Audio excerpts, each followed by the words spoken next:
ausente, senhor ministro Gilmar Mendes, ausente cadamente, senhor ministro Joaquim Barbosa. Vice-procurador-geral da República, doutor Roberto Monteiro Gurgel Santos, apregoar os seguintes processos: agravos regimentais, agravos de instrumentos, agravos regimentais, suspensões de segurança, embargos, declarações, agravos de instrumentos, ações penais, extradição e inquéritos.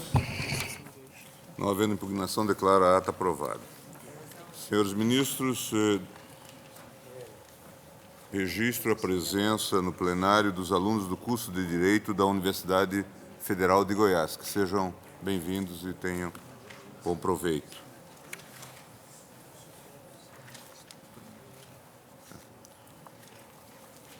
Ministro Ricardo Lewandowski, da relatoria de Vossa Excelência, recurso extraordinário 562.980, recorrente União, recorrido Imprimax Limitada. Excelência, tem a palavra. Senhor presidente, trata-se de recurso extraordinário. Há sustentação oral, senhor presidente? Haverá sustentação. Pois não. Trata-se de recurso extraordinário da União contra decisão do Tribunal Regional Federal da 4ª Região, que deu provimento parcial à apelação do contribuinte, na qual este pretendia ver reconhecido o direito à compensação ou restituição dos créditos de IPI até dezembro de 1998, relativos à aquisição de insumos utilizados na industrialização de produtos isentos ou taxados à alíquota zero, superando a limitação estabelecida no artigo 174 do Decreto 2.637/98, com amparo no princípio da não cumulatividade e ao argumento de que, a partir de 1º de janeiro de 1999, com o advento da Lei 9.779/99, tal se tornou possível mediante requerimento à Receita Federal. A apelação foi provida parcialmente para permitir que a hora recorrida, então apelante, compense os créditos de IPI em questão com outros tributos administrados pela Receita Federal, na forma dos artigos 73 e 74 da Lei 9.430, de 96, após o trânsito em julgado da decisão, conforme artigo 170-A do Código Tributário Nacional, observada a correção monetária e respeitada a prescrição quinquenal. Da ementa do acórdão ora recorrido, destaco trechos que sintetizam a tese adotada pelo Tribunal ACO. Apenas um pequeno trecho.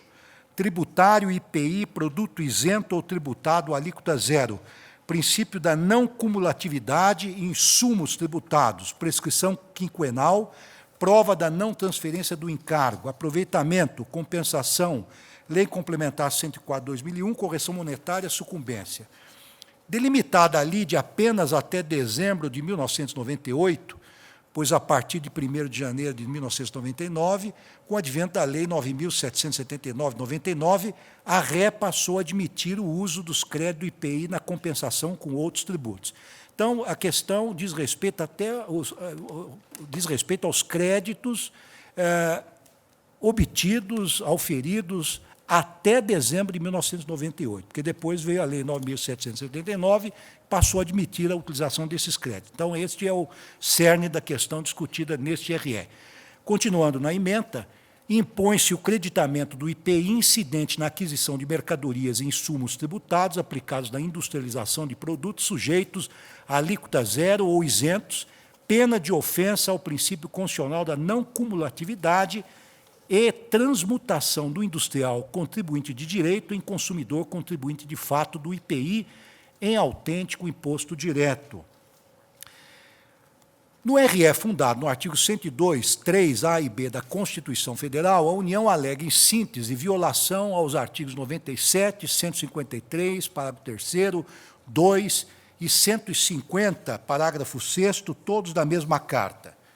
Sustenta ainda, em súmula, a constitucionalidade do artigo 174.1A do Decreto 2.637/98, bem como a impossibilidade do aproveitamento do crédito do IPI nestas operações antes da edição da Lei 9.779/99.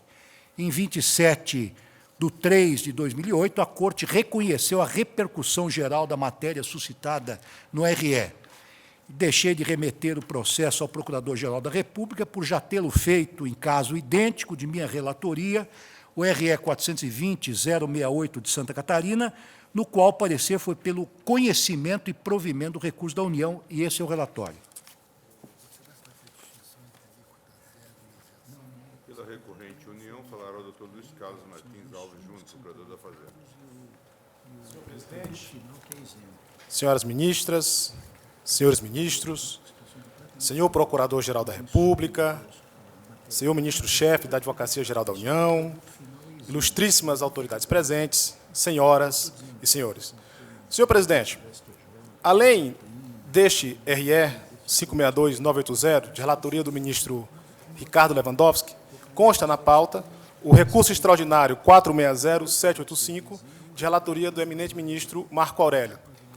A Fazenda Nacional, conquanto inscrita em ambos os feitos, usará deste tribuna apenas para uma só sustentação oral.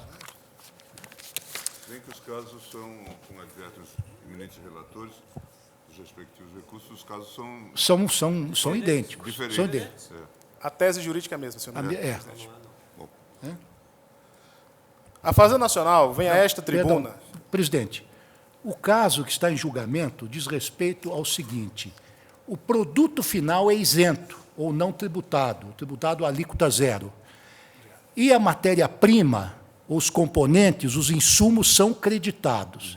Então, o caso aqui cinge-se a saber se é possível ao industrial creditar-se do tributo que incidiu sobre esses insumos nas várias fases da industrialização, não obstante o produto final esteja isento ou desonerado. Essa é a questão que se discute. Senhor ministro, não. questão de esclarecimento. Na verdade, o ministro Marco Aurélio relatou de dois feitos. Um, o 460-785, que tem a mesma tese jurídica de Vossa Excelência. No outro, o 566-819, a questão é da entrada. Aqui, assiste razão, o ministro Lewandowski está perfeito. Aqui se cuida de desoneração na saída. Na saída. Enquanto que o ministro Marco Aurélio, além desse, que tem um, cuida de um na desoneração na entrada. 566-819. 566-819. Então vamos fazer a chamada em conjunto? Excelência, mas, na verdade, são duas questões jurídicas distintas, são duas teses São jurídicas. teses distintas, senhor presidente. Além do mais... Então além você se limite a fazer a sustentação em relação a este caso, por favor. Sim, exatamente isso que eu estou pedindo. Pois bem, no presente caso, a Fazenda vem defender, Excelência, nesse caso também, a atávica jurisprudência dessa Suprema Corte, que não tem reconhecido aos contribuintes do IPI o direito de creditamento do valor do tributo incidente sobre produtos desonerados com alíquota zero na saída do estabelecimento industrial. Senhores ministros, como bem recordou o eminente relator, ministro Lewandowski, em 19 de janeiro de 1999, foi editada a Lei 9779, em cujo artigo 11 tem o seguinte teor: o saldo credor do IPI acumulado em cada trimestre calendário decorrente da aquisição de matéria-prima, produto intermediário e material de embalagem aplicados na industrialização, inclusive de produto isento ou tributado à alíquota zero, que o contribuinte não puder compensar com o IPI devido na saída de outros tributos, poderá ser utilizado na conformidade com os artigos 73 e 74 da Lei 9430, observadas as disposições da Receita Federal. Assim, senhores ministros, vê-se que, após janeiro de 99, os contribuintes têm autorização legal para o creditamento de IPI na hipótese de produto desonerado com alíquota zero ou com isenção.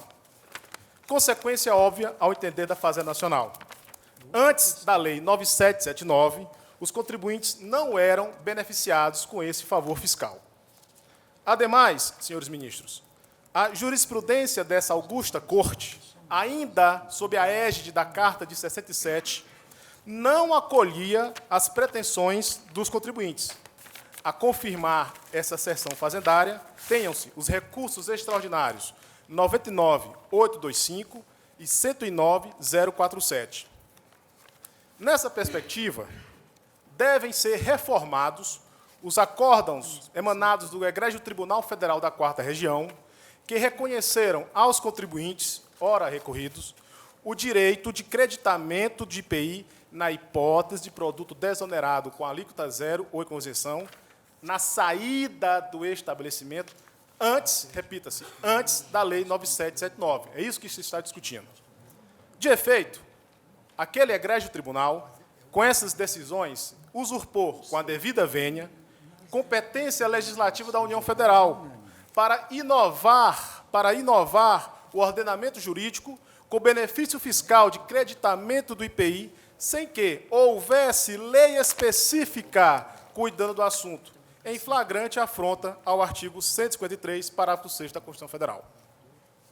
Entende a Fazenda Nacional que, além de violar o mencionado artigo 153, parágrafo 6º, o acórdão recorrido desrespeitou a antiga jurisprudência dessa egrégia corte, firmada, repita-se, sob os auspícios da Carta Constitucional 67 e 69.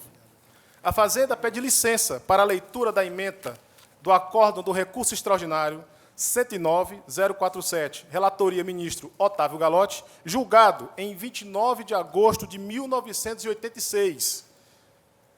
IPI, alíquota zero, creditamento. Ao negar o direito ao crédito do IPI incidente sobre embalagens destinadas ao acondicionamento de produtos sujeitos à alíquota zero, no momento da saída do estabelecimento industrial, o acórdão recorrido não contrariou a regra constitucional da não cumulatividade, nem tampouco a vigência do artigo 49 do CTN. Daí que, senhores ministros, a insurgência fazendária encontra eco na jurisprudência dessa Suprema Corte. De efeito, pretendem os contribuintes o direito de creditamento do valor do IPI incidente sobre insumos desonerados na saída, repita-se, na saída do estabelecimento industrial antes da Lei 9779. Justificam os contribuintes sua pretensão no princípio da não cumulatividade, redigido, inscrito no artigo 150, parágrafo 3º, inciso 2. Aduzem que a ausência de creditamento do IPI na hipótese de produto desonerado na saída do estabelecimento estiola o mencionado princípio da não cumulatividade, uma vez que recolhe na aquisição de insumos, na entrada, mas não pode utilizar-lhes como crédito, porquanto o produto seja exonerado do IPI, sem que possa aproveitar os seus supostos créditos tributários. Atacam, senhores ministros, a validade do artigo 100, inciso 1º, a linha A, do decreto 87981/82, antigo regulamento do IPI, bem como a validade do artigo 174, inciso 1º, do decreto 2637, em face, repita-se, do aludido inciso artigo 153, parágrafo 3º, inciso 2. Nos memoriais fazendários estão transcritos. Enxergam, senhores ministros, os contribuintes, uma violação constitucional direta dos referidos dispositivos regulamentares em face do multicitado princípio da não cumulatividade. Porquanto, repita-se, a anulação do crédito mediante estorno na escrita fiscal, assim dispõem os dispositivos atacados, contraria o mandamento, repita-se, da não cumulatividade, visto que inviabiliza a utilização do saldo credor de IPI. Senhores ministros, a decisão recorrida do Egrégio Tribunal Regional da 4ª Região fiou-se em julgamento da Corte Especial daquele sodalício na arguição de inconstitucionalidade número 1999-720500818661. No julgamento dessa cogitada arguição, a Egrégia Corte Sulista decretou a inconstitucionalidade do referido artigo 174, inciso A, a linha A, do decreto número 2637, do regulamento do IPI. O principal alicerce dessa aludida decisão se estribou na ausência das limitações constitucionais do princípio da não cumulatividade em relação ao IPI, diversamente do que sucede com o ICMS. Com a devida vênia, a Fazenda Nacional entende equivocada essa atual compreensão do do egrégio TRF. Disse atual porque aquele respeitável sodalício palmilhava caminho no mesmo sentido que defendido pela Fazenda Nacional. A Fazenda reitera o entendimento de que os contribuintes somente passaram a ter o direito de creditamento do IPI de produtos desonerados, com alíquota zero ou com isenção, na saída do estabelecimento industrial com a edição da Lei 9779. Pede-se licença, senhores ministros, para se louvar, em trecho do voto da juíza Vânia Hack, relatora da ação, da apelação 2004-01-1260-11-7, que, com precisão cirúrgica, feriu a presente controvérsia e representava, à época, o entendimento anterior daquele tribunal. Disse Sua Excelência, é que, aqui, a autora opera na industrialização de produtos sujeitos à alíquota zero e pretende utilizar crédito de insumos que geraram, naquelas operações anteriores, o efetivo recolhimento de IPI. Ora, na operação de industrialização desenvolvida pela autora, não deverá ela recolher nenhum valor a título de IPI. Como, então, admitir o crédito da operação anterior sob o argumento da acumulação? Indagou Sua Excelência. O valor, continua Sua Excelência, o valor do IPI recolhido nas operações anteriores foi incluído no valor dos insumos e será, desta forma, repassado à operação posterior. Não há nisso qualquer ofensa ao princípio da não cumulatividade. Esse voto vencedor da ilustre juíza Vânia Hack não discrepa, repita-se, de vetusta jurisprudência do Supremo Tribunal Federal. No recurso extraordinário 99.825, relatoria ministro Nery da Silveira, julgado em 22 de março de 1985, essa Suprema Corte decidiu que não viola o princípio da não cumulatividade a vedação do creditamento do IPI, que seria compensado na saída de produto com alíquota zero. O eminente relator agasalhou integralmente o voto condutor do saudoso ministro Moacir Catunda, em acordo do extinto Tribunal Federal de Recursos. Eis passagem do mencionado voto que merece transcrição, senhores ministros. Se a tarifa zero nada acrescenta, obviamente, nada há o que abater, impondo-se a conclusão de que o decreto-lei em causa não ofende o princípio da não cumulatividade. Essa orientação pretoriana foi mantida no agitado recurso extraordinário 109.047, de relatoria do ministro Otávio Galotti. Sua Excelência, estribado no magistério doutrinário do saudoso ministro Aliomar Baleiro e do ilustre professor Paulo de Barros Carvalho, fez as seguintes indispensáveis achegas. Disse Sua Excelência, ora, se não há lugar para recolhimento do gravame tributário na saída do produto do estabelecimento industrial, na saída, não haverá, sem dúvida, possibilidade de o contribuinte trazer a cotejo os seus eventuais créditos relativos à aquisição das embalagens para aferir a diferença maior prevista no CTN no seu artigo 49. Portanto, sem maiores esforços, vê-se que, à luz da redação disposta no texto constitucional de 1967, de idêntico sentido normativo da enunciação contida na atual Constituição, essa Suprema Corte não reconhecia, àquela época, aos contribuintes o direito de creditar-se do IPI em relação a produto que saiu do estabelecimento industrial desonerado com alíquota zero.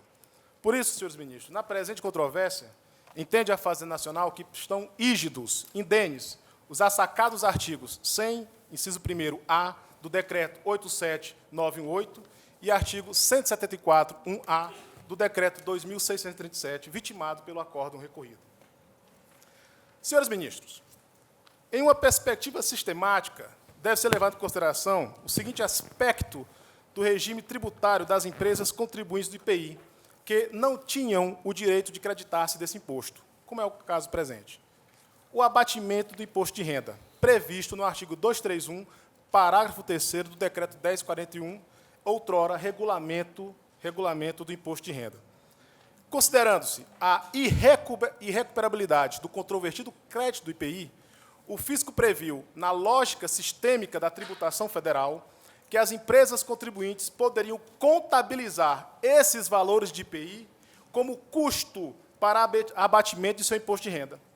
Daí que, entende a Fazenda Nacional, inaceitável, com cessa vênia, a possibilidade de o contribuinte ter o direito de creditamento do IPI na saída de produto desonerado e, ao mesmo tempo, usar esse crédito como custo para abatimento do imposto de renda da pessoa jurídica. Além dessa questão específica, vem à baila também, senhores ministros, o tema da correção monetária do creditamento do IPI. Esse específico tema também não encontra eco, essa pretensão também não encontra eco na jurisprudência da Suprema Corte. Com efeito, o Supremo Tribunal decidiu que não incide correção monetária sobre créditos escriturais fiscais. À maneira de exemplo, tem-se o recurso extraordinário 195.643, relator ministro Ilmar Galvão, recursos extraordinários 205, 453 e 223, 521, relatoria ministro Maurício Corrêa, agravo de instrumento 181 e 183, relatoria ministro Moreira Alves. Merece, para finalizar, senhor ministro, transcrição, passagem do ministro Eros Grau no RE 495789, em que diz Sua Excelência: esta Corte firmou o entendimento segundo o qual a correção monetária para efeito de atualização fiscal depende de lei que a preveja, não podendo o Poder Judiciário substituir-se ao legislador. Assim, senhores ministros, para finalizar, a Fazenda Nacional pede o provimento do seu recurso extraordinário com a reforma do acordo recorrido e, se acaso Vossas Excelências entenderem que antes da Lei 9779 havia direito para o contribuinte a usufruir dos créditos do IPI, que não sejam estendidos, que não seja permitida a correção monetária desses créditos. Obrigado, senhores.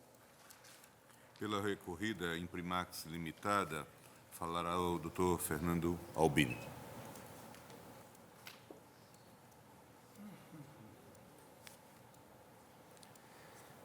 Excelentíssimo senhor presidente, excelentíssimo senhor relator, excelentíssimas ministras, excelentíssimos ministros, conforme muito bem apontado no relatório do ministro relator, trata-se de uma ação declaratória cujo objeto é o reconhecimento de crédito fiscal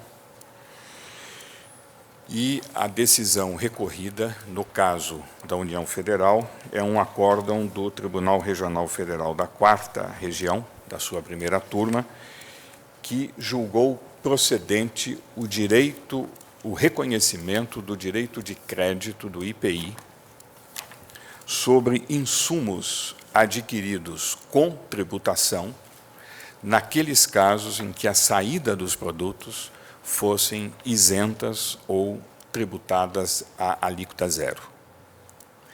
Além disso, reconheceu o direito à compensação e, além disso, reconheceu a atualização monetária, apenas limitando o direito ao tempo, a uma prescrição quinquenal, com o que, desde já, concordou a recorrida, tanto que, em seu recurso, não menciona a prescrição. Entende a recorrida, senhores ministros, que a questão em foco é a abrangência do princípio da não cumulatividade do imposto sobre produtos industrializados. E sobre este tema, o Supremo Tribunal Federal já julgou inúmeros casos, não só os mencionados pela digna Procuradoria da Fazenda Nacional, mas muitos outros. E, em todos estes casos, sempre entendeu que o princípio da não cumulatividade tem natureza constitucional. E, mais do que isto, trata-se de um princípio constitucional, diferente de uma regra constitucional. Trata-se de um princípio que informa todo o sistema tributário. E, neste sentido, ele limita, ele delimita, ele estabelece os contornos da competência tributária da União Federal ao instituir, por lei ordinária, a hipótese de incidência do tributo. E, sendo assim, o direito ao creditamento não decorre da lei ordinária, mas decorre da Constituição Federal. Decorre do princípio da não cumulatividade, tal como inscrito na Constituição Federal. E por que este princípio é tão sólido e, neste sentido, constitui um dos pilares do sistema tributário? Porque o que o Constituinte pretendeu com a sua instituição foi tributar o valor agregado em cada uma das etapas do ciclo produtivo. Esta é a intenção do contribuinte, do Constituinte.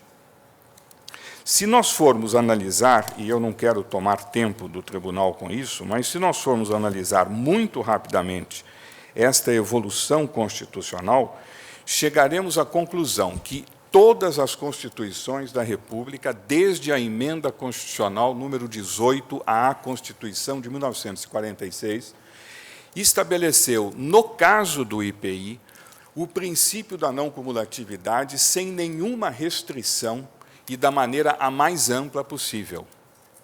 Enquanto isto, sempre estabeleceu, em se tratando de ICMS, a possibilidade do legislador ordinário estabelecer condicionamentos a este creditamento.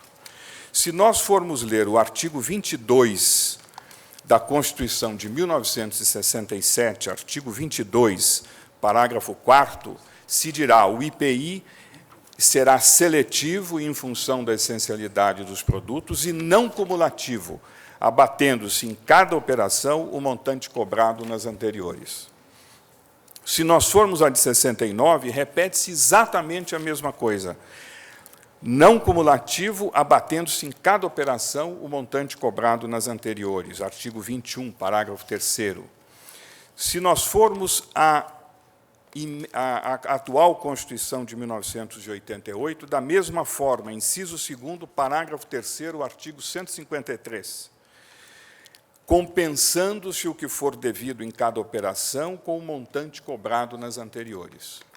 Enquanto isso ocorria com o IPI, o mesmo não era verdade com o ICMS, em que sempre se deu ao legislador, quer ordinário, quer complementar, a possibilidade de estabelecer os termos dentre os quais o abatimento se daria. E desde a emenda Passos Porto, em 1983, que se estabeleceu que, neste caso específico, em se tratando de ICMS, não haveria o direito ao creditamento, a mostrar a nítida diferença entre o princípio da não cumulatividade em se tratando de IPI e o princípio da não cumulatividade em se tratando de ICMS. E eu gostaria de mencionar o acórdão a que a digna Procuradoria da Fazenda Nacional se referiu. É um acórdão, a rigor, de 22 anos atrás, da primeira turma e não do plenário, da lavra da relatoria do ministro Otávio Galotti, um acórdão absolutamente isolado, e, ao mesmo tempo em que ele ocorriam dois outros, também de turmas, o recurso extraordinário 111.456, de 1987, relator o ministro Célio Borja, e o recurso extraordinário 103.102, de 1984, relator o ministro Oscar Correia, em que se admitiu o direito de creditamento ao ICM, exatamente nesta hipótese. A mostrar, portanto, que não se trata de uma jurisprudência firmada por esta Corte, ao contrário, o caso de hoje é o caso em que se irá afirmar a jurisprudência desta Corte no que se refere a este ponto, daí exatamente a repercussão geral. Muito bem. Se a manutenção do crédito decorre de princípio constitucional e não da lei, como entender a superveniência da Lei 9.779, de 99, que, no seu artigo 11, ao que quis entender a Procuradoria da Fazenda Nacional, daria este direito ao creditamento? Na realidade, não é bem isto que a lei fez. A lei fez algo inteiramente diferente. Se nós formos ao artigo 11 da lei, nós verificaremos o seguinte, leitura do artigo 11. O saldo credor, simplificando, do IPI, acumulado em cada trimestre calendário decorrente de aquisição de matéria-prima, produto intermediário e material de embalagem aplicados na industrialização, eu deixo de ler uma oração intercalada e pulo a oração intercalada, que o contribuinte não puder compensar com o IPI devido na saída de outros produtos, poderá ser utilizado de conformidade com os artigos tais e tais da Lei 9.430, ou seja, poderá ser compensado. E qual é a intercalada? A intercalada é, inclusive, de produto isento ou tributado à alíquota zero. Qual era a necessidade da lei colocar o inclusive? Porque, até então, ela era uma lei, segundo o Superior Tribunal de Justiça, meramente interpretativa, tanto que o Superior Tribunal de Justiça já firmou posição sobre este assunto de longa data, e de longa data vem reconhecendo a manutenção do crédito. Porém, o inclusive era necessário porque havia um dispositivo regulamentar, não legal, regulamentar, que era o regulamento do IPI, que proibia o contribuinte deste creditamento, ao arrepio, não da lei, mas ao arrepio do princípio da não cumulatividade de origem constitucional. E porque havia este regulamento, houve necessidade do esclarecimento do inclusive do artigo 11 da lei. Então, neste sentido, ela não é interpretativa, ela é uma lei que inova no sentido de afastar um óbice ao creditamento então existente. Um outro aspecto que merece ser mencionado é que este caso difere inteiramente de outros casos que o Supremo Tribunal já julgou, contrariamente aos contribuintes. Qual era o outro caso? O outro caso recente era aquele em que não se pagava nada na entrada e se pretendia, apesar disso, de haver um crédito presumido na saída. E, como muito bem ponderado por alguns ministros desta Corte, esta decisão, se favorável ao contribuinte, poderia criar certos problemas que, na realidade, não ocorrem neste caso. Qual seria a alíquota a se reconhecer a este crédito presumido? No caso do princípio da seletividade, poderia ser atingido, porque, normalmente, alíquotas maiores implicam em produtos menos essenciais. E daí porque esta situação foi largamente discutida. Mas, neste caso, se trata de algo inteiramente diferente. O contribuinte pagou, ele realmente recolheu o tributo. Portanto, se ele recolheu, ele deve ter o direito ao crédito. E, além disso, se os produtos que ele fabrica, na ocasião de sua saída, são produtos de alíquota zero ou de saída isenta, é porque eles são essenciais, porque a própria União Federal entende que eles não devam ser tributados. Se são essenciais, com mais razão ainda, ele deve ter direito ao crédito, porque nós estaremos prestigiando um outro princípio, que é o princípio da essencialidade, que, neste sentido, em se tratando de IPI, convivem juntos e harmonicamente. Finalmente, gostaríamos de ressaltar o problema da atualização monetária. Discordamos frontalmente da argumentação da Fazenda Nacional de que existe uma jurisprudência contrária à atualização monetária. Ao contrário, com perdão da repetição, existe uma jurisprudência favorável a isto. Em que hipóteses entendeu e entendem alguns tribunais não haver a atualização monetária? Na hipótese em que o contribuinte poderia se creditar e, podendo se creditar, não o fez. Não é este o caso dos autos. No caso dos autos, o contribuinte não podia se creditar por força de uma regra, de uma norma regulamentar específica constante do regulamento do IPI. Portanto, seria absolutamente injusto reconhecer o direito ao crédito e não atualizá-lo monetariamente, na hipótese em que o contribuinte não poderia fazê-lo. Por essas razões, e pelos precedentes, inclusive, largos e fartos também do Superior Tribunal de Justiça, citados no memorial, e por todos os argumentos aqui expendidos, requeremos o improvimento do recurso extraordinário com a manutenção do acórdão do Tribunal Regional Federal. Muito obrigado. Presidente, Senhor presidente. o relator Ricardo Lewandowski me permitiria apenas um esclarecimento. Eu tenho para julgamento 2 recursos extraordinários. Tenho o recurso extraordinário 460.785 e o recurso extraordinário 566.819. Eu tive a oportunidade de comunicar a Vossa Excelência que o caso sob a minha relatoria seria diverso do relatado pelo ministro Ricardo Lewandowski. Agora, verificando os 2 votos, e confeccionamos os votos e, evidentemente, não trazemos o processo a julgamento de imediato, daí não haver uma lembrança precisa sobre os parâmetros da controvérsia, eu constato que o tema versado no 460.785, muito embora tenhamos 2 recursos, há também uma outra matéria que é empolgada pela União, mas sob o ângulo dos interesses da contribuinte calçados Tabita Limitada, o tema é idêntico. Essa situação concreta em que se tem o recolhimento quando da entrada do insumo, penso que é o caso que nós estamos agora a analisar, e a isenção na ponta, quando da saída do produto. Eu não sei se Vossa Excelência... 460.785. Seria o Foi a ponderação feita 460.785. pelo procurador. Pelo procurador, ele teria razão na colocação feita da tribuna. tribuna. Fazer o relatório e tal, e se fosse o caso...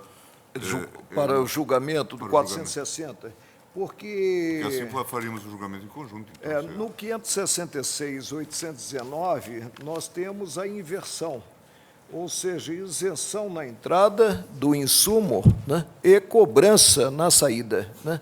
Mas nesse 460.785, não, a matéria colocada pela contribuinte, não a matéria colocada pela União, é idêntica. Né? Eu apenas, se Vossa Excelência me permitir, inclusive, eu creio que a sustentação é idêntica. Né? A Fazenda Nacional se demite do direito de sustentar.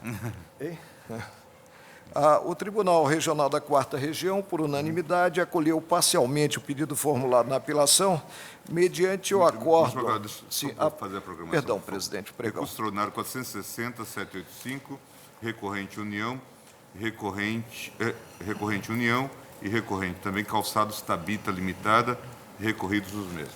Você tem a palavra. Presidente, eu vou à ementa do acordo prolatado sem divergência, uma só voz, portanto, pelo 4º Regional. Tributário, IPI, produto final isento ou reduzido à alíquota zero. Creditamento do IPI referente às matérias-primas, insumos e produtos intermediários. O industrial tem direito ao creditamento do imposto sobre produtos industrializados referentes às matérias-primas, insumos e demais produtos que ingressem no estabelecimento fabril para serem utilizados na fabricação de produto isento ou com alíquota zero, consoante decidiu a Corte Especial deste Tribunal, no julgamento da arguição de inconstitucionalidade na apelação cível número tal, e menciona a apelação, indevida a correção monetária no caso de créditos escriturais, conforme jurisprudência firmada. Contra essa decisão, ambas as partes interpuseram recurso. É a peculiaridade quanto ao recurso da União. A Fazenda, por meio das razões de folha, com alegada base nas alíneas A e B do permissivo constitucional, articula com a transgressão dos artigos 97, 150, parágrafo 6, 153, parágrafo 3º, inciso 2 do diploma maior. Preliminarmente, afirma que o acordo recorrido está fundamentado no que definido pelo órgão especial da Corte de origem, quando, apreciando a arguição de inconstitucionalidade, reconheceu a incompatibilidade do artigo 174, inciso 1, alineado do Decreto 2.637/98, com o princípio da não cumulatividade, previsto no inciso 2 do parágrafo 3º do artigo 153 da Carta.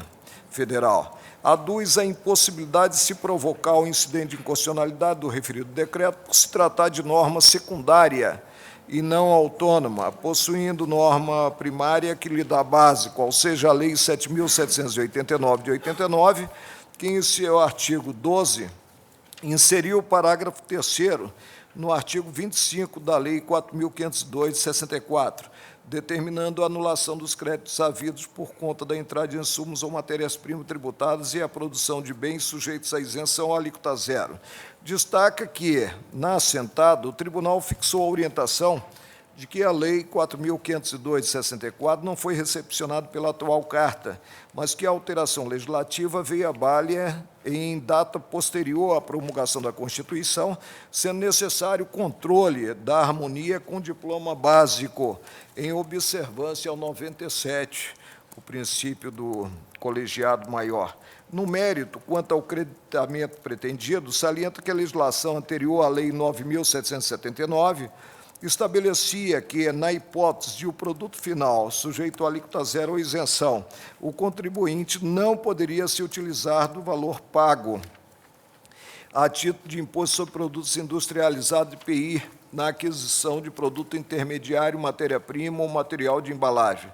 Transcreve trecho de acordo do Superior Tribunal de Justiça, menciona o recurso especial, ainda com uma numeração muito baixa, 19.106, da relatoria do ministro Garcia Vieira, publicado no Diário, em que se concluiu pela inexistência de ofensa ao princípio da não cumulatividade, quando se obsta o reconhecimento ao crédito presente a operação de saída desonerada. Por fim, defende que a pretensão da contribuinte equivale à concessão de crédito presumido, dependendo de lei específica ante o disposto do parágrafo 6º do artigo 150 do diploma maior. A contribuinte, por sua vez, articula com a transgressão do 153, parágrafo 3º, 2 da Carta Política da República.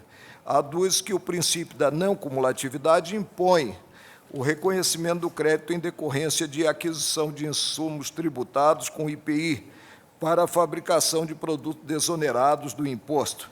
Alega-se indevido o reconhecimento do prazo prescricional de 5 anos, tal como procedeu a Corte de Origem, considerada a ausência de previsão legal. Defende ainda a correção monetária e incidência de juros aos créditos, como decorrência lógica da legislação.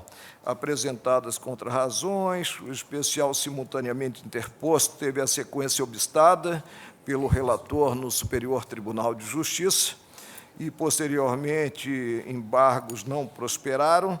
A Procuradoria, no parecer, preconiza o não conhecimento do recurso da empresa, da contribuinte, ante a falta de interesse recursal. Salienta que o creditamento pretendido foi concedido pelo Tribunal Regional Federal da 4ª Região. Quanto à impugnação da União, o recurso da União opina pelo não provimento, assentando que o princípio da não cumulatividade autoriza o aludido creditamento do IPI. É o relatório, presidente. Senhor presidente, inicialmente cumprimento o nobre advogado e também o ilustre procurador da Fazenda, que assomaram à tribuna.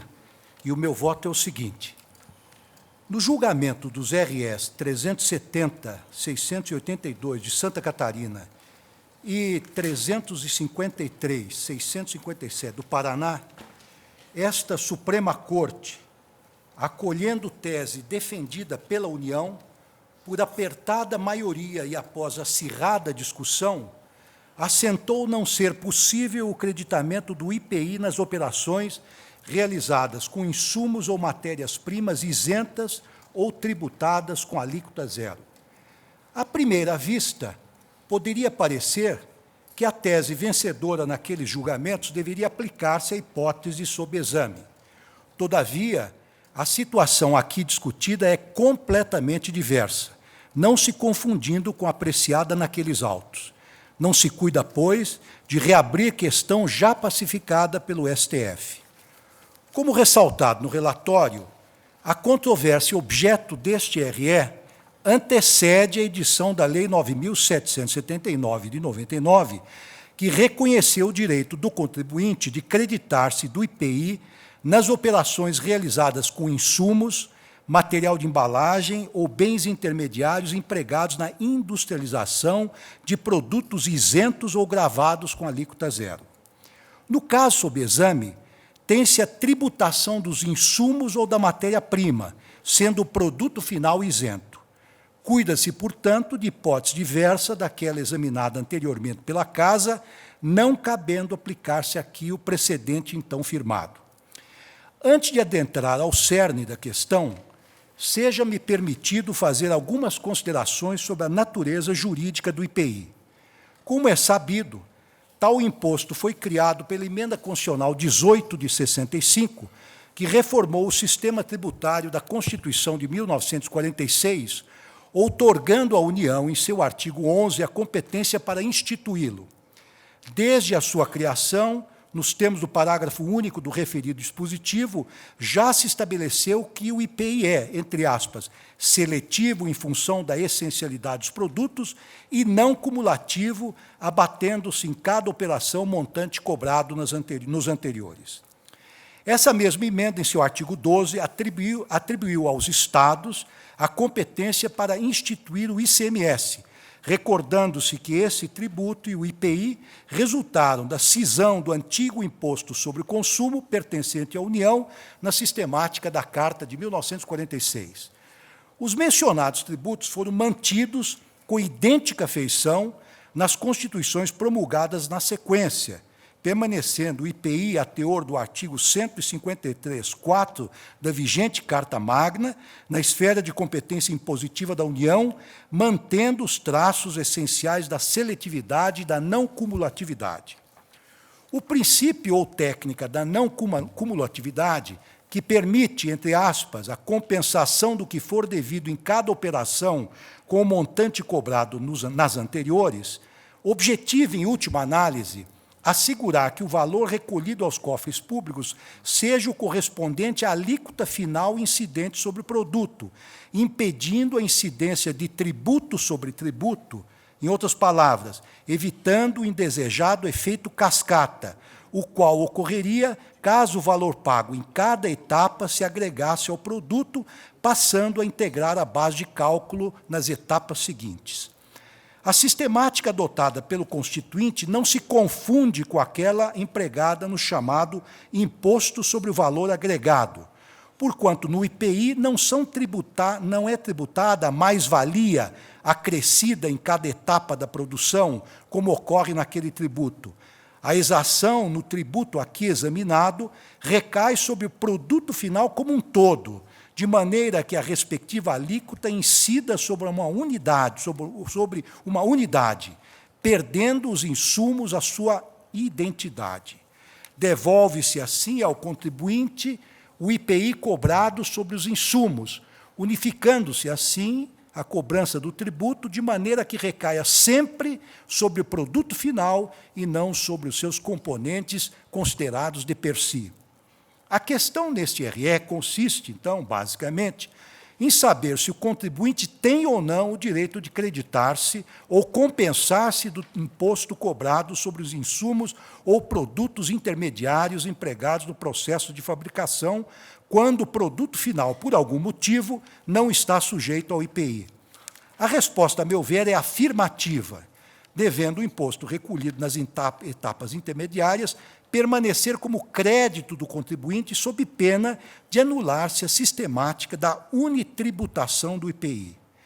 Como afirmei anteriormente, o IPI, além de ser seletivo em função da essencialidade do produto, rege-se pelo princípio da não cumulatividade, cujo escopo, em última análise, consiste em proteger o consumidor, impedindo que a carga tributária incidente em cada etapa necessária à fabricação de determinado produto lhe seja integralmente repassada.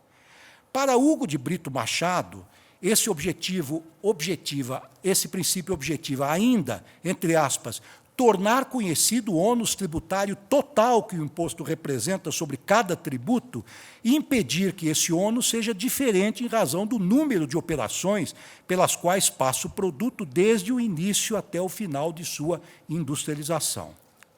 O citado princípio encontra expressão no artigo 153, parágrafo 3º, 2º ou 2, inciso 2, da vigente Carta Magna, o qual estabelece que o IPI, entre aspas, será não cumulativo, compensando-se o que for devido em cada operação com o montante cobrado nas anteriores, sendo explicitado também no artigo 49 do Código Tributário Nacional, verbis.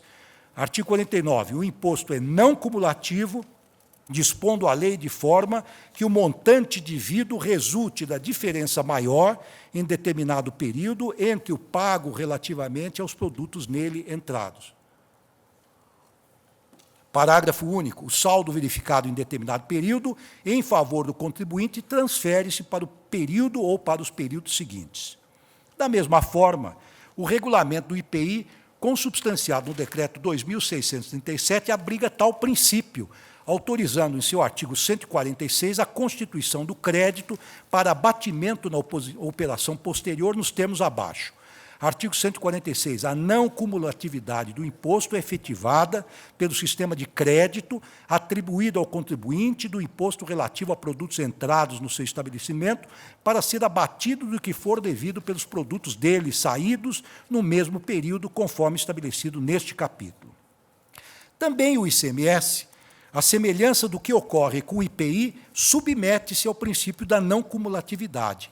Mas, ao contrário do que ocorre com o ICMS, a Constituição não estabelece qualquer condição ou limite à compensação do IPI pago nas operações antecedentes, não sendo aplicável ao IPI a vedação estabelecida no artigo 155, parágrafo 2º, 2b do texto magno, inserida pela emenda 23 de 83, conhecida como emenda Passos Porto, inserida ela, como se sabe, após intensa mobilização das lideranças políticas estaduais para a alteração da redação original do dispositivo em questão.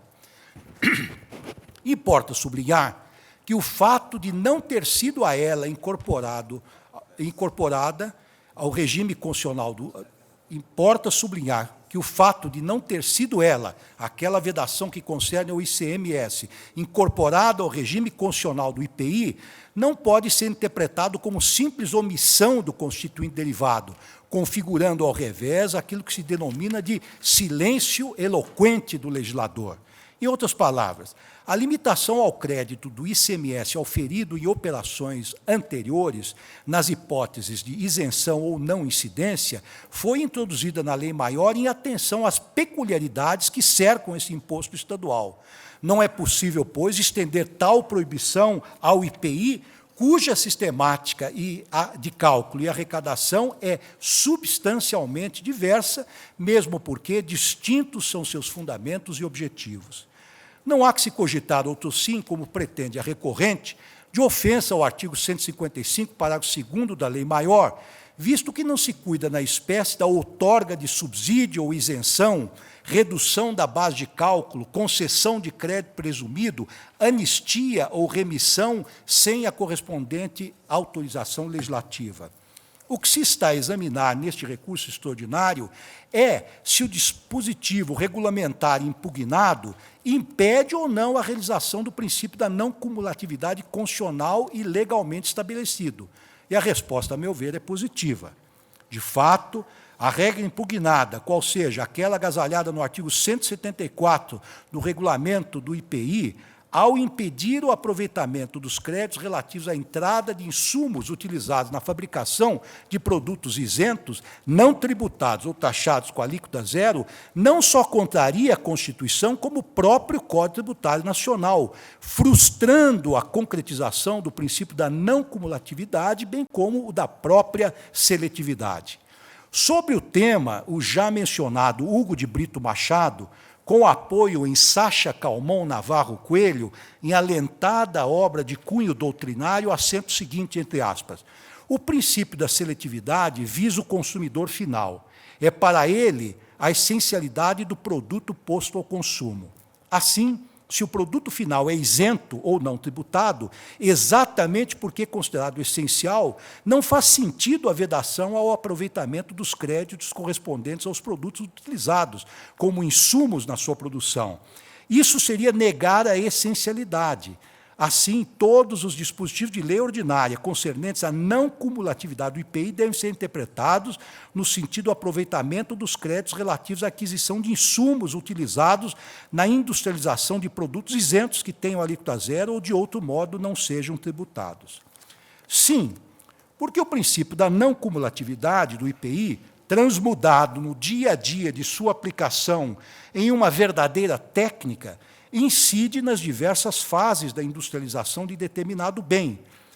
Que incide nas diversas fases de industrialização de determinado bem, consiste no aproveitamento do imposto recolhido sobre os insumos ou as matérias-primas utilizadas em cada uma das etapas da produção, na etapa imediatamente subsequente, nada importando para esse efeito que a mercadoria na saída do estabelecimento seja beneficiada com isenção, não incidência ou alíquota zero, sob pena de violação aos preceitos constitucionais que regem o tributo em tela, mesmo porque não é dado ao legislador ordinário e muito menos ao administrador deles fazer tábula rasa. A resistência do fisco em permitir o aproveitamento dos créditos nestas circunstâncias, antes da edição da Lei 9.779/99, como visto, arrima-se no artigo 174 do Decreto 2.637/98, que ostenta a seguinte redação. Artigo 174. Será anulado, mediante estorno na escrita fiscal, o crédito do imposto. 1. Relativo a matérias-primas, produtos intermediários e material de embalagem que tenham sido a. Empregados na industrialização, ainda que para acondicionamento de produtos isentos, não tributados ou que tenham suas alíquotas reduzidas a zero, respeitados as ressalvas admitidas.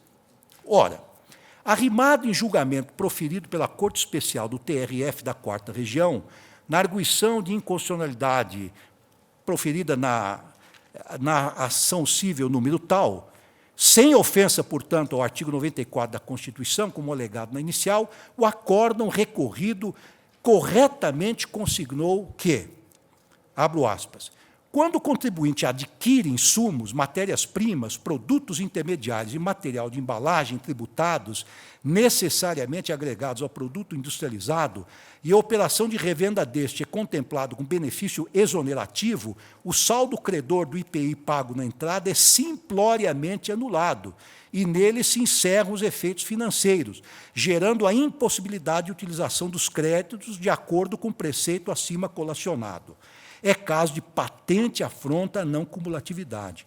A vedação do creditamento nessas hipóteses transformaria o contribuinte de direito em contribuinte de fato, uma vez que os encargos fiscais do IPI dirigem-se, em ilação razoável do comando constitucional, unicamente ao consumidor, destinatário último da cadeia de produção.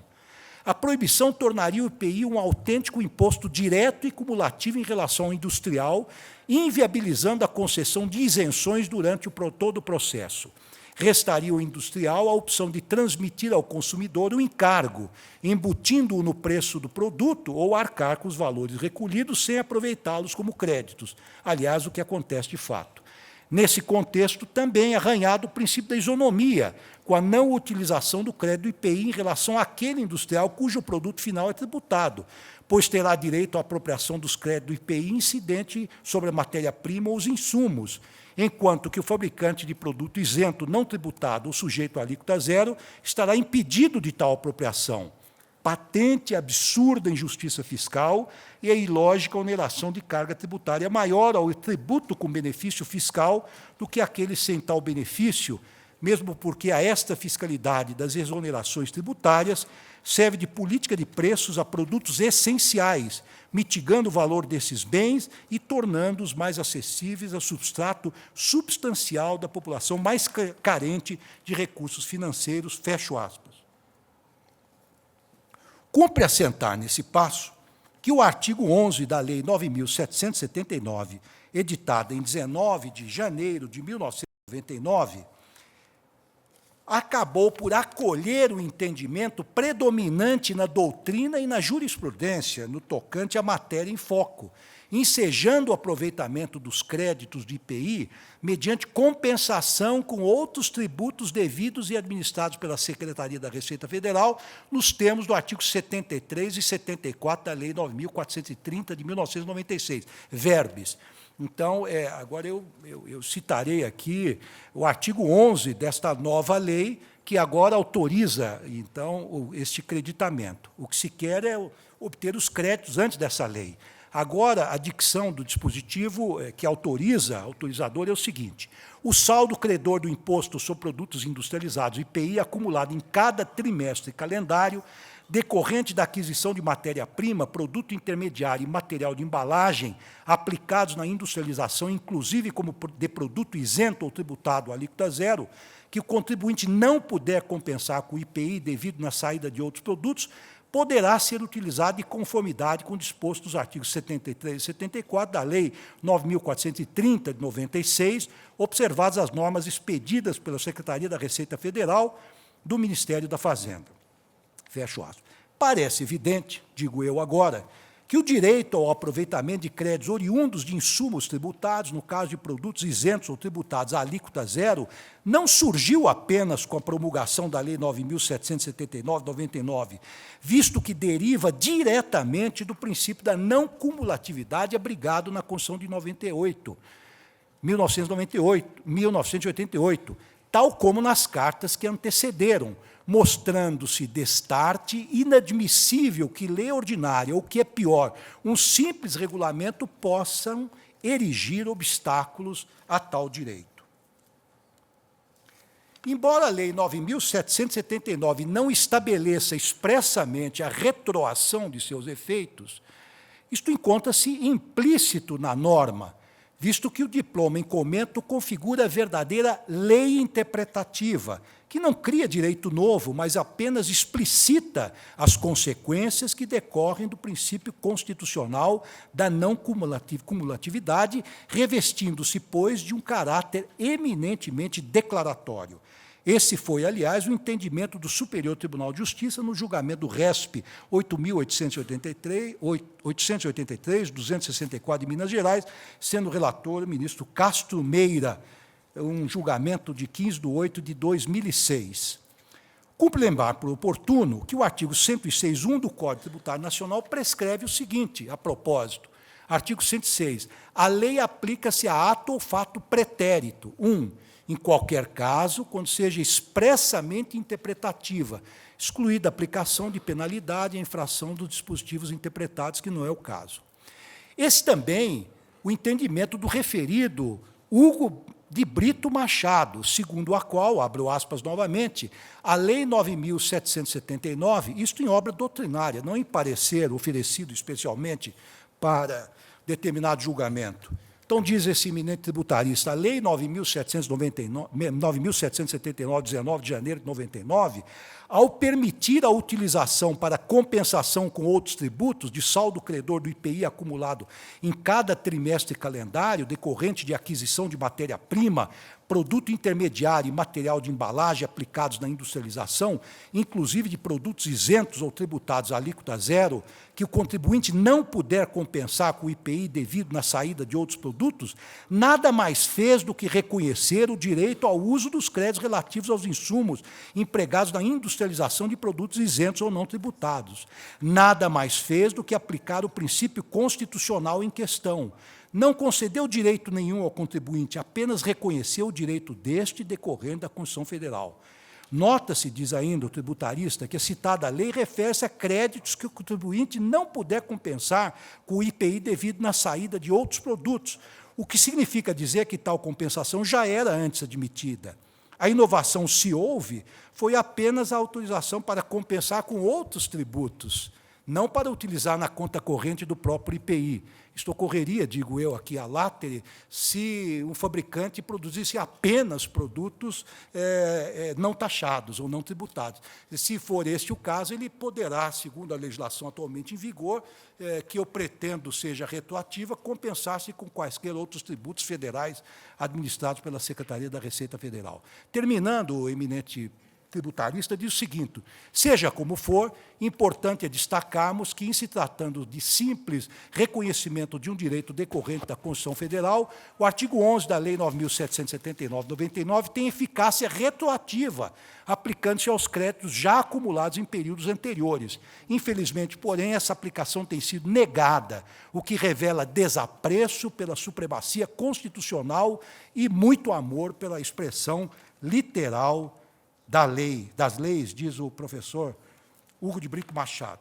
E eu continuo, já estou terminando, senhor presidente, peço apenas um pouco mais de paciência dos eminentes pares, e continuo no seguinte sentido: a alegação da recorrente de que o contribuinte deveria ter comprovado que não repassou o tributo em questão, igualmente não merece acolhida, não se aplicando à espécie o artigo 166 do CTN, que ostenta a redação abaixo: a restituição de tributos que comportem, por sua natureza, a transferência do respectivo encargo financeiro, somente será feita a quem prove haver assumido o referido encargo, ou, no caso de tê-lo transferido a terceiro, estar por este expressamente autorizado a recebê-lo.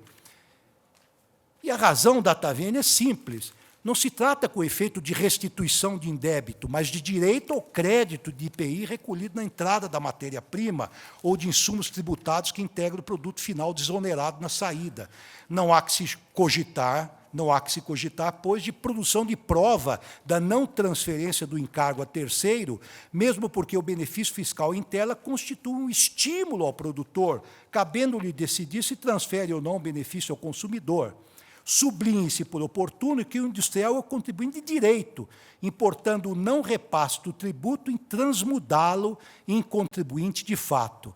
Nessa linha de intelecção, tem-se, inclusive, um julgado desta Casa, que é o RE 114.527 de São Paulo, sendo o relator eminente ministro Carlos Veloso, reconhecido tributarista da Casa, foi decidido pela segunda turma desta Corte.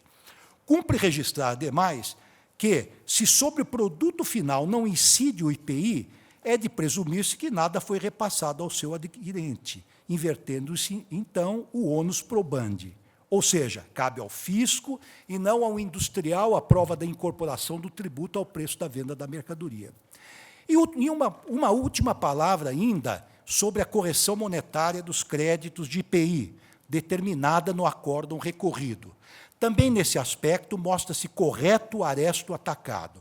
Com efeito, esta Suprema Corte tem decidido de forma reiterada que os créditos escriturais não podem ser corrigidos monetariamente. Ocorre que aqui a situação é totalmente distinta, visto que se cuida de creditar valores que precedem o advento da Lei 9.779, cujo aproveitamento não é admitido pelo fisco, com base em norma que contraria a Constituição e o próprio CTN, obrigando o contribuinte a recorrer ao Judiciário.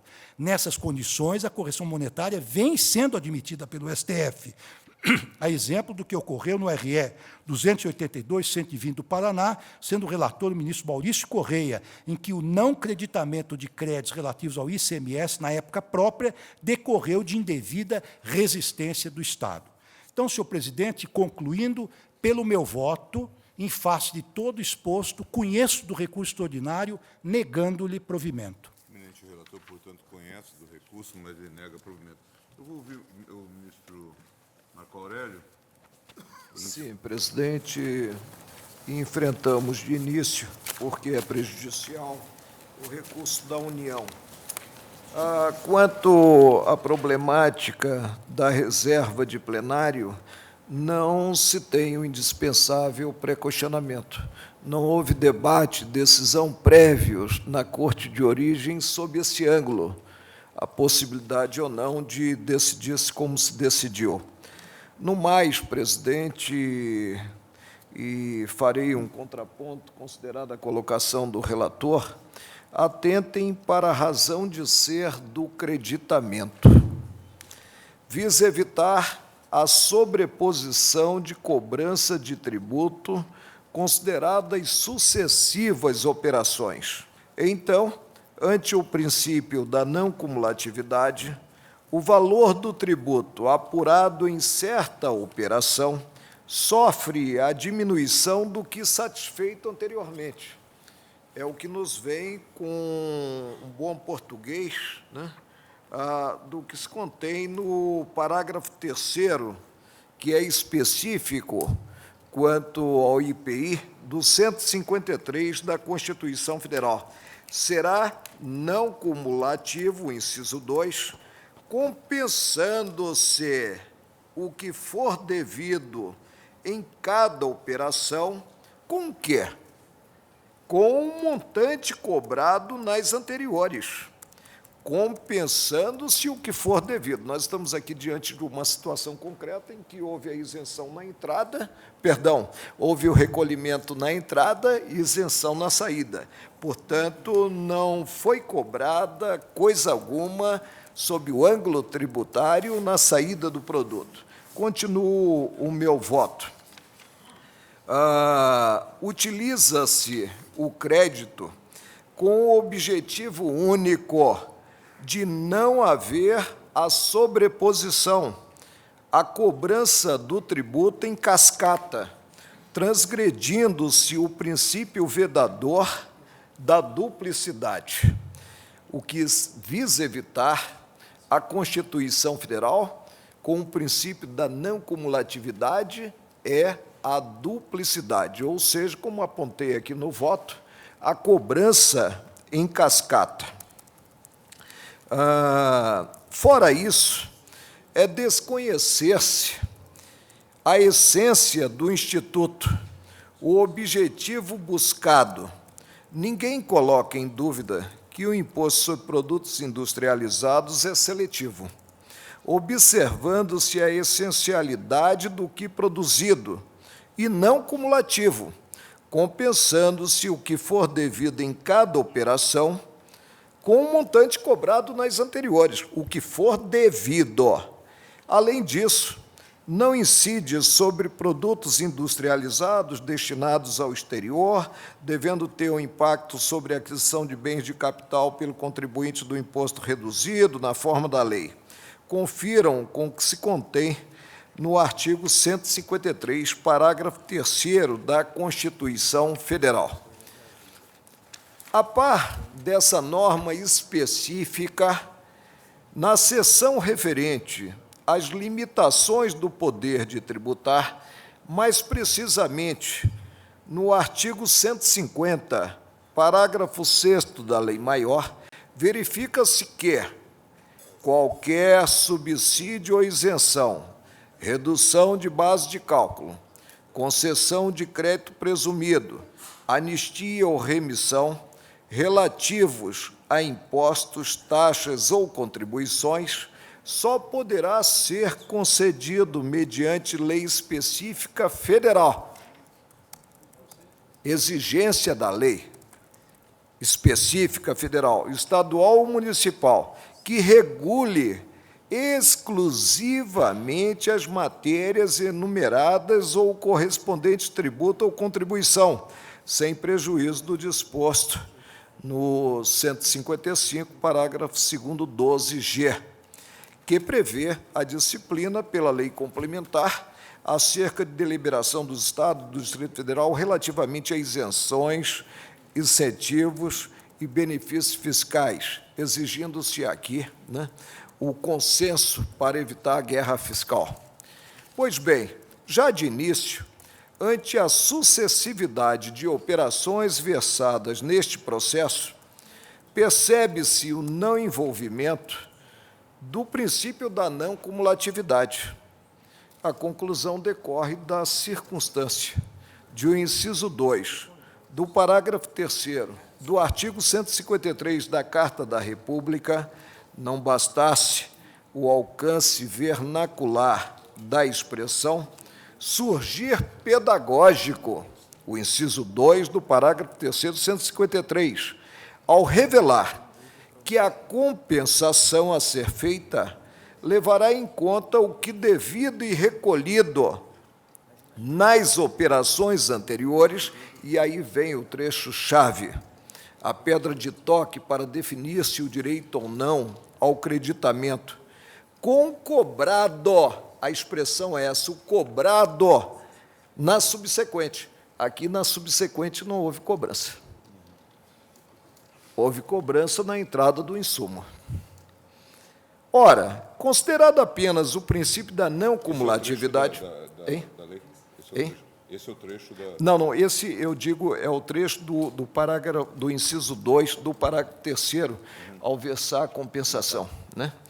Ora, considerado apenas o princípio da não cumulatividade, se o ingresso da matéria ocorreu com incidência do tributo, matéria-prima, logicamente houve a obrigatoriedade de recolhimento. Ninguém duvida disso.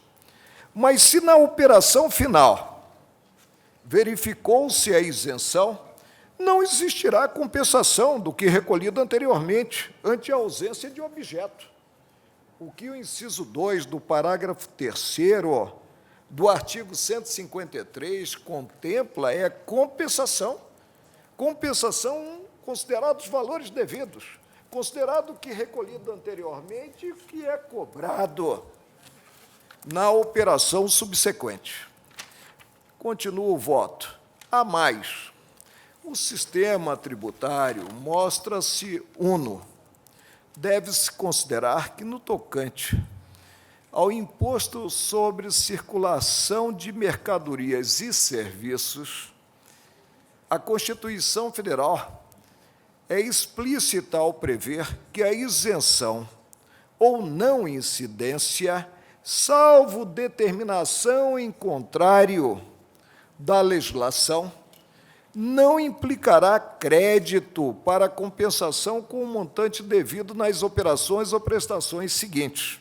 A linha A do inciso 2 do parágrafo 2º do artigo 155. Pois bem, presente esse contexto, a revelar o sistema, somente em 1999,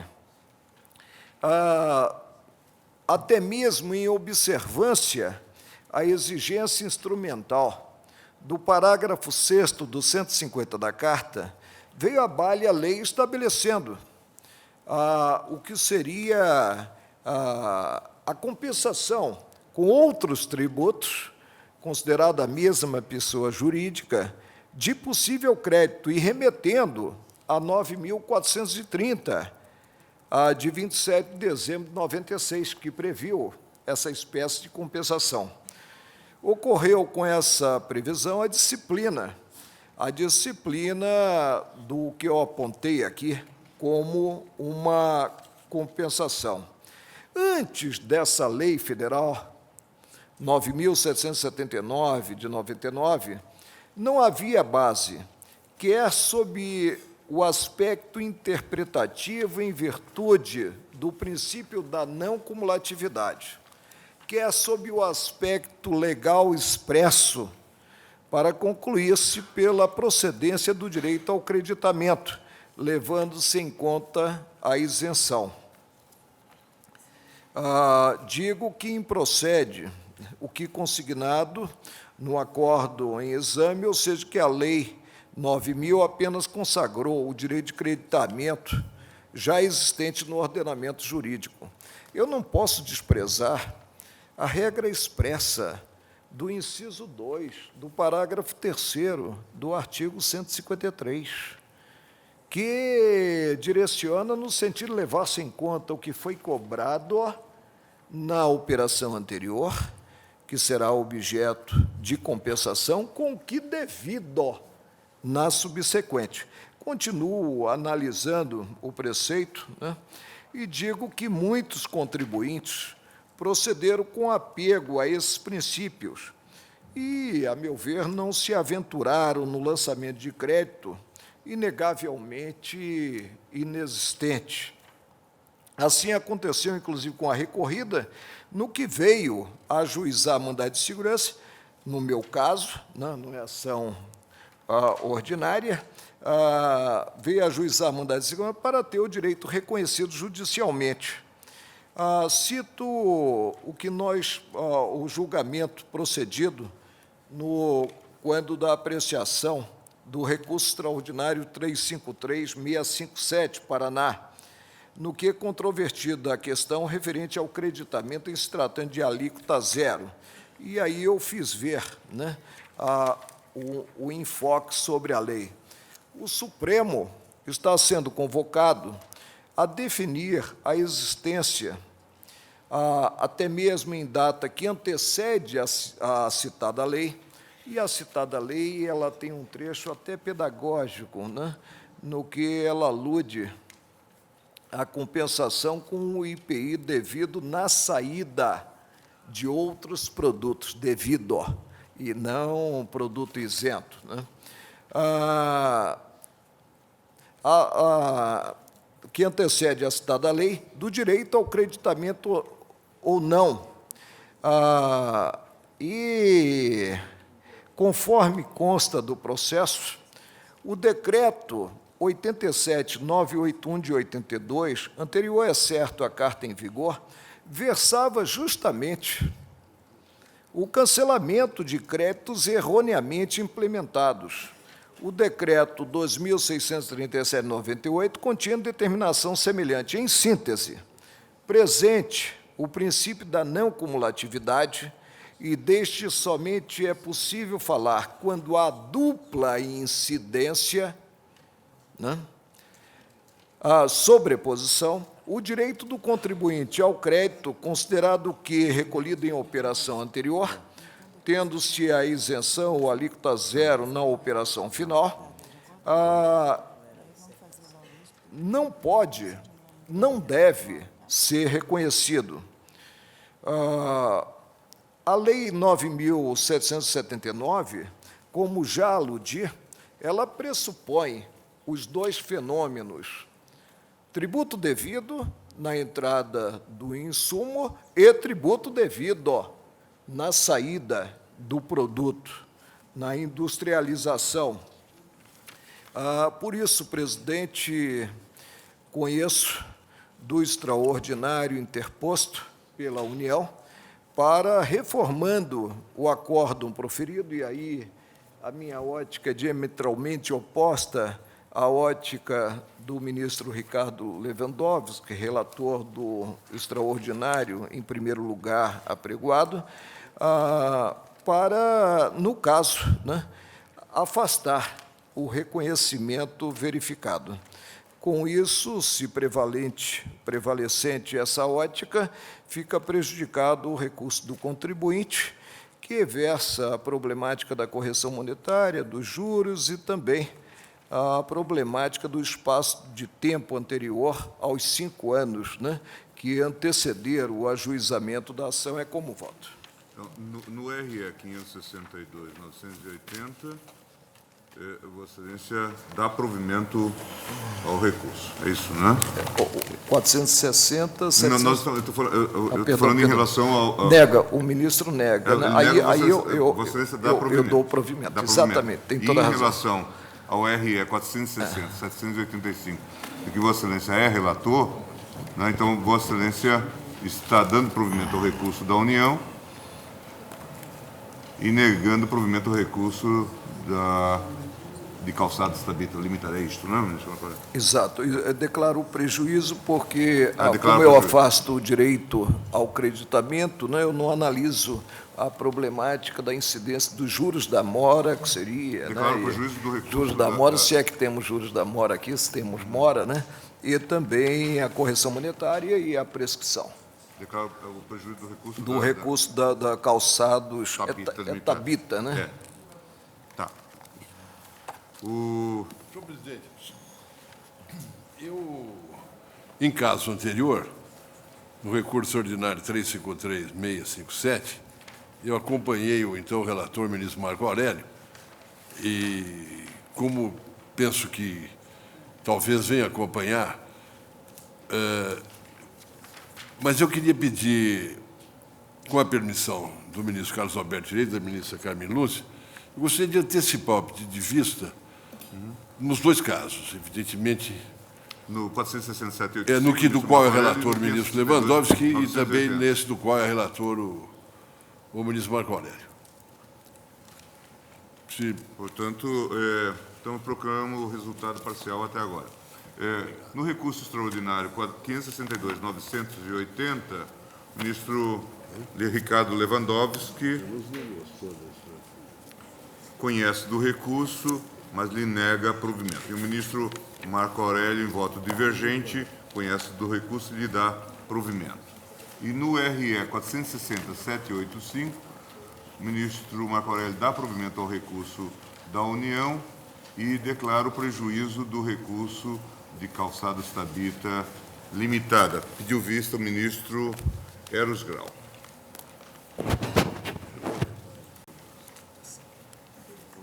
Isso, acho que está muito... Não vou chamar isso de... É simples, né?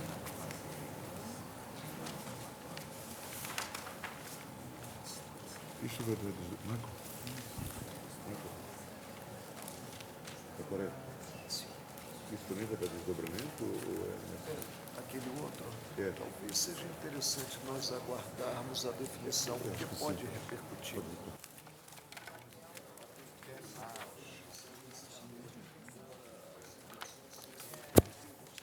Tendo em vista as possíveis repercussões sobre o 566.819, nós vamos indicar adiamento, então, até que haja a devolução. Tá bem. Perfeito? Fica para uma outra sessão. A outra sessão, quando já tiver... E haverá o lançamento no sítio, na pauta, que está no sítio do tribunal na internet. Apenas para que as Senhor partes presidente. tomem conhecimento. Se os relatores fizessem a gentileza de me enviar logo o processo, eu trarei na primeira semana de Nenhum agosto, problema isso. em devolução. No início de agosto, nós estamos logo a pauta... Desde que eu permite. recebo os... Bom, eu vou chamar rapidamente... Bom, também acho que vou adiante. Como tem repercussão, pode ter repercussão, embaixo de declaração também sobre essa matéria. São os embargos, eu acho que tem ligação com esse meu Sim, caso. também, Vamos também. julgar em conjunto. Eu vou julgar. Os embargos de declaração também que estavam previstos para hoje, também eu vou indicar. Na verdade, eu vou chamar a súmula. A ministra, acho que já foi distribuída a proposta de súmula que nós tínhamos deliberado na sessão anterior e sobre a questão da reserva de plenário. Houve aprovação, mas a ministra Ellen agora submete-nos essa proposta. Eu vou ler o texto. A questão de ordem, né, no RE 580.108, viola a cláusula de reserva de plenário, a Constituição Federal, artigo 97, a decisão de órgão fracionário do tribunal que, embora não declare expressamente a inconstitucionalidade de norma, afasta sua incidência no todo ou em parte. Presidente, claro que nós podemos deixar de aplicar uma lei por ser também inadequada a espécie em termos de regência. Agora, aqui a premissa é única, é a declaração, que eu diria escamoteada, né, de inconstitucionalidade da lei.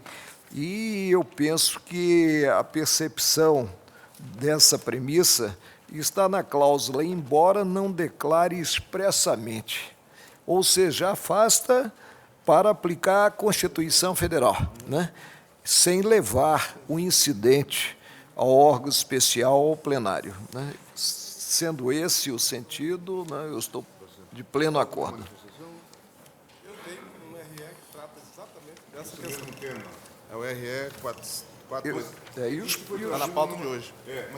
Mas vocês queriam, então... É curtinho. Então vou proclamar, vou E também não temos chamar aqui, esse recurso extraordinário do presidente, ministro Joaquim Barbosa, em seguida mas- deliberamos sobre a súmula. presidente, apenas também mais uma colocação para que fique documentado, inclusive quanto ao meu ponto de vista, né? Aqui também não está apanhada a situação em que, em processo subjetivo, já houve a declaração de inconstitucionalidade da lei pelo Supremo. Não está apanhada a Ou situação. mesmo pelo órgão especial do tribunal, próprio porque a tribunal, lei... claro que é, não porque tem o que CPC haver aí ressalva, sucessivos né? incidentes.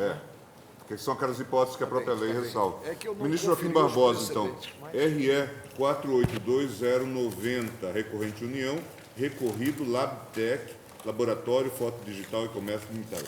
Vossa Excelência tem a palavra. Presidente, trata-se de recurso extraordinário interposto pela União, de acordo prolatado pelo STJ, em que se afastou a aplicação da segunda parte do artigo 4º da Lei Complementar número 118 de 2005. Tal dispositivo estabelece que a interpretação dada pelo artigo 3º da mesma lei acerca do marco inicial para a contagem do prazo prescricional para a restituição de um indébito tributário deve se submeter ao artigo 106(1) do Código Tributário Nacional, isso é, que deve ser retroativo. Transcrevo para fins de registro a ementa do acórdão prolatado no STJ em embargos de declaração. E prossigo. Sustenta-se nas razões do recurso extraordinário que o acórdão prolatado pelo STJ afastou a aplicação da segunda parte do artigo 4º da Lei Complementar 118 por ofender o princípio constitucional da autonomia e independência entre as funções do Estado e a garantia do direito adquirido, do ato jurídico perfeito e da coisa julgada. A norma afastada estabelece que a interpretação fixada no artigo 3º da Lei Complementar 118, segundo a qual, aspas, a extinção do crédito tributário ocorre no caso de tributo sujeito ao lançamento por homologação no momento do pagamento antecipado, fecha aspas, deverá observar o disposto no artigo 106(1) do Código Tributário Nacional. Tratar-se-ia de norma meramente interpretativa e, portanto, de efeitos retroativos na contagem do prazo prescricional para a restituição do indébito tributário. Segundo a União, aspas, o referido dispositivo legal somente poderia ter sua aplicação afastada pelo STJ mediante a sua declaração de inconstitucionalidade, o que exige a observância do princípio da reserva de plenário previsto no artigo 97 da Constituição. Opina o Ministério Público Federal, em parecer da lavra do Dr. Paulo da Rocha Campos, pelo provimento do recurso extraordinário. Este recurso extraordinário foi afetado ao plenário por decisão da segunda turma em 26 de junho de 2007. É o relatório. E voto, relator.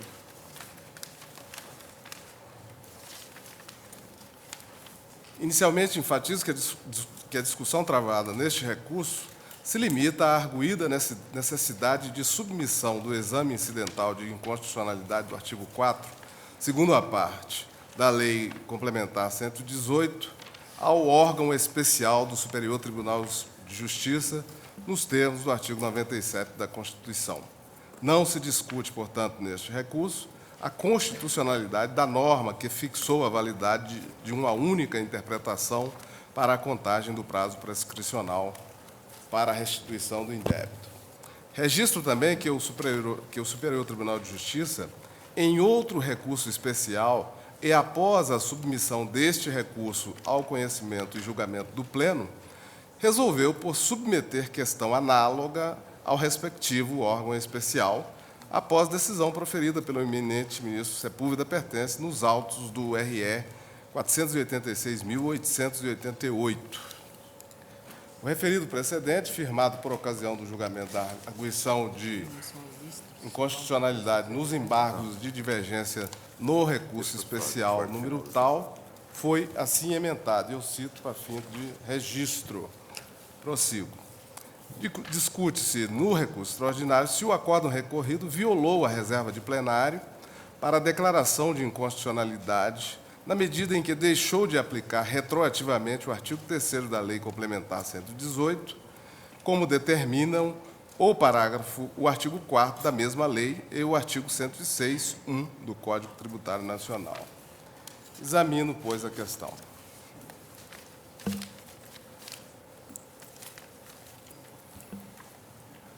Os artigos 3º e 4º da Lei Complementar 118 objetivam estabelecer com eficácia retroativa que a prescrição do direito do contribuinte à restituição do indébito tributário pertinente às exações sujeitas ao lançamento por homologação ocorre em 5 anos contados do pagamento antecipado.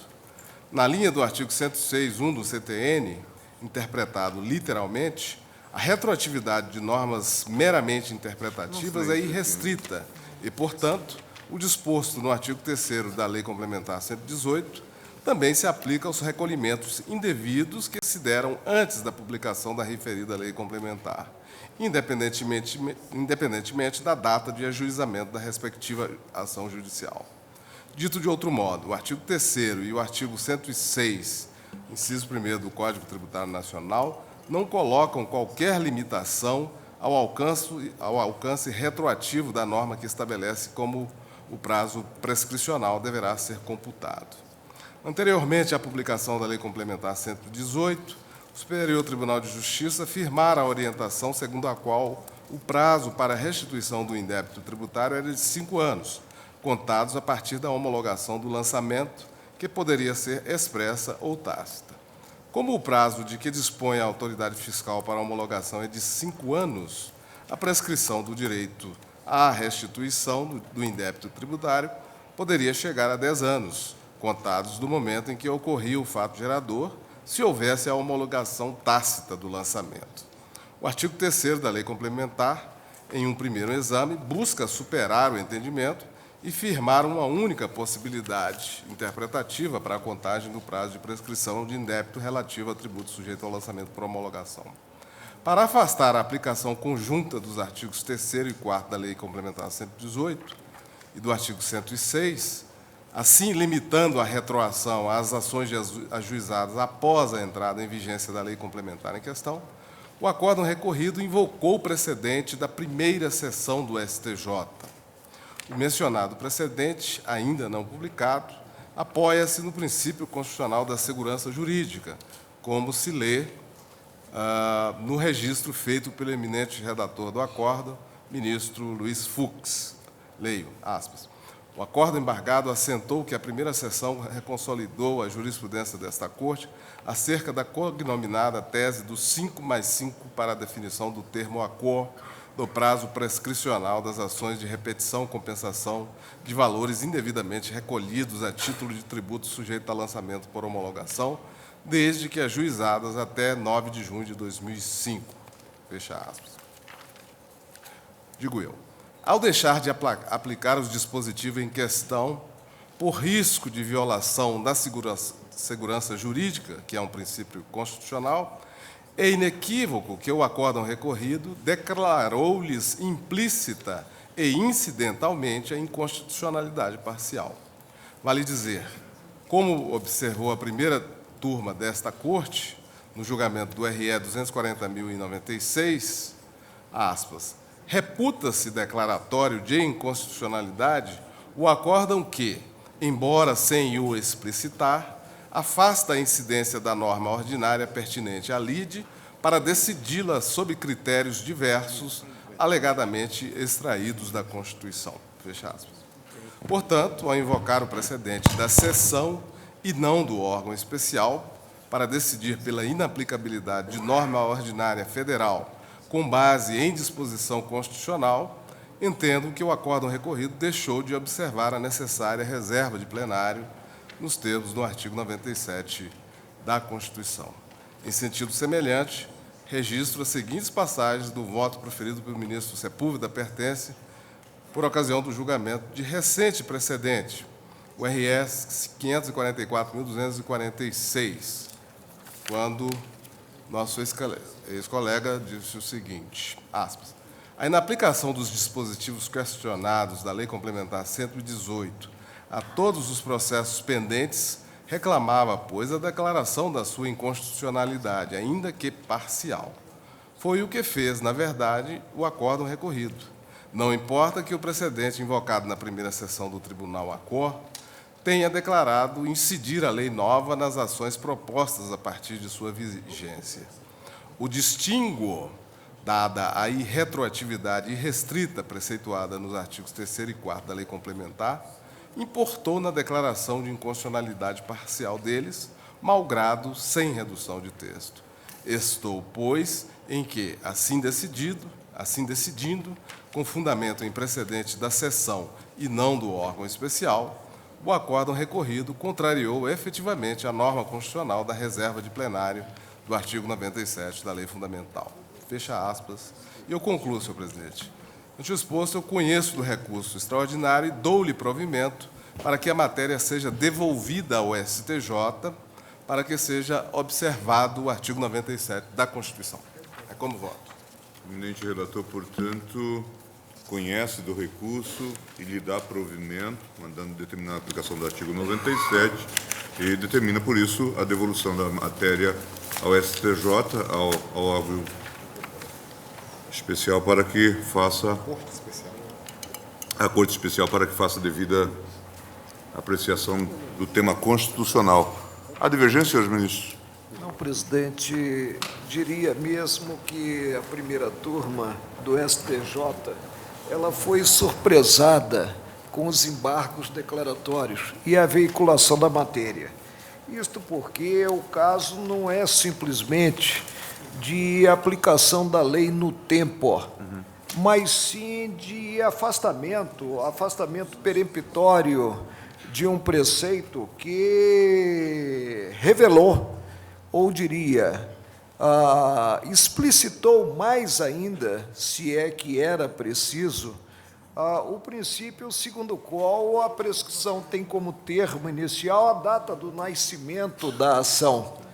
E se afastou a Lei Complementar 118 de 2005, mais precisamente o artigo esclarecedor, que é o artigo 4º, no que remeteu ao artigo 106, inciso 1, do Código Tributário Nacional, que versa justamente a aplicação da lei a ato ou fato pretérito, em qualquer caso, quando seja expressamente, e para mim ela foi simplesmente interpretativa, expressamente interpretativa, excluída a aplicação de penalidade à infração dos dispositivos interpretados.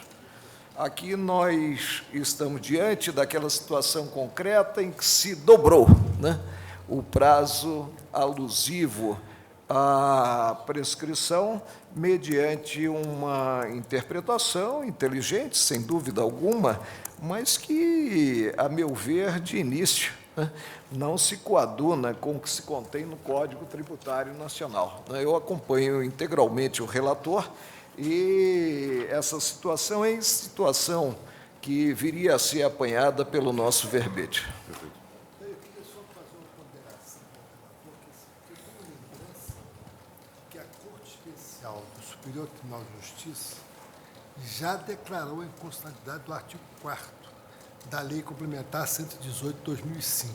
Pode ter declarado posteriormente. Não, eu acho que declarou antes. Eu acho que tem... Esse processo... Não, só para fazer observação, não estou... Só para poder registrar. Então, eu não sei se, diante desse fato, quer dizer, da declaração de inconstitucionalidade da Corte Especial pelo artigo 4º, se ao invés de nós mandarmos para a Corte Especial, nós não devemos mandar para o órgão fracionário julgar de acordo com a declaração de inconstitucionalidade. A sessão enfrentou, na verdade, né, a duplicidade, a dobra, né, dos 5 anos, mas não enfrentou, em termos de incidente de inconstitucionalidade, né, a lei complementar em jogo. É o que está, pelo menos, na ementa do acórdão resultante dos embargos declaratórios nesse caso. Ministro Macron, é porque eu estou dizendo que eu tenho um registro... Mas Vossa Excelência conhece melhor o Superior Tribunal de Justiça do que eu. Que foi declarado a inconstitucionalidade do artigo 4º. Senhor presidente. Pouco releva... Eu já vou lhe dar a palavra, só um instantinho. Vamos ter paciência, né? Tem uma bênção apostólica para a paciência, né? Eu estou só dizendo que pouco importa que seja antes ou depois, que se já tiver havido a declaração de inconstitucionalidade, Aplicação da regra do... mandar para o órgão fracionário para julgar de acordo com a declaração de inconstitucionalidade. Penso que não é o caso. Deixa eu só ver... Senhor presidente, só um pequeno esclarecimento. Pequeno esclarecimento, de fato, o senhor ministro de Direito está coberto de razão, de fato, a Corte Especial do STJ já decretou inconstitucional esse dispositivo, inclusive encontra-se o mérito dessa questão com reconhecida repercussão geral no RE 561 908, de relatoria do ministro Marco Aurélio. Portanto, o mérito será apreciado.